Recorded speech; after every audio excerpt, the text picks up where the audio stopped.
The next thing I want to talk about is importing items into Photoshop Elements. I've got a couple of options really. I can simply highlight the items, drag them into Photoshop Elements, and then they are available in my photo bin.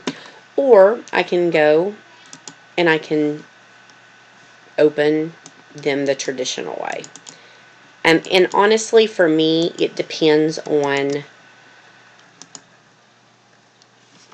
where I'm pulling elements from. If I have it narrowed down and I've created a kind of a working layout folder, then I'll probably just drag and drop them. If I'm searching for something, I'm going to use the traditional method.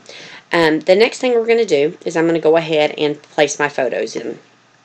The first one I'm going to pull in is the picture of my son. And I'm going to go ahead and tilt that, adjust it, accept the changes, and I'm going to, and this is a benefit that I did not talk about in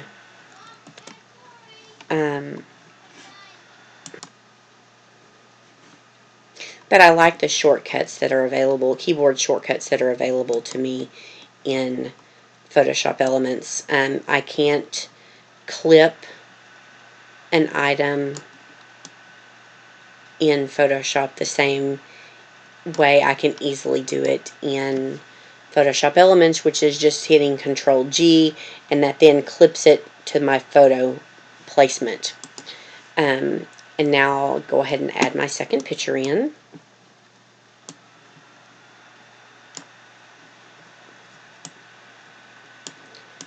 Make sure I need to actually tilt that just a tad. There we go.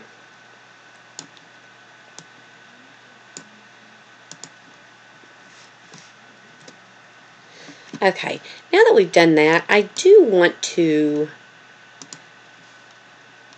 pull up one thing. I want to show you what the finished layout will look like.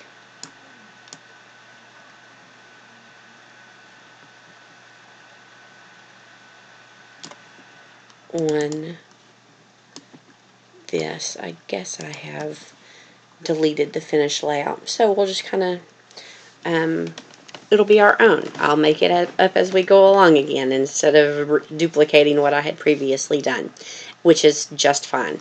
I like to keep my photo bin cleaned out because oftentimes I will pull an entire kit in to my photo bin and just kind of pick and choose if I'm not real certain. I kind of have an idea on what I'm going to do here. So I had pre-selected the elements that I wanted to use, which is why there are actually so few.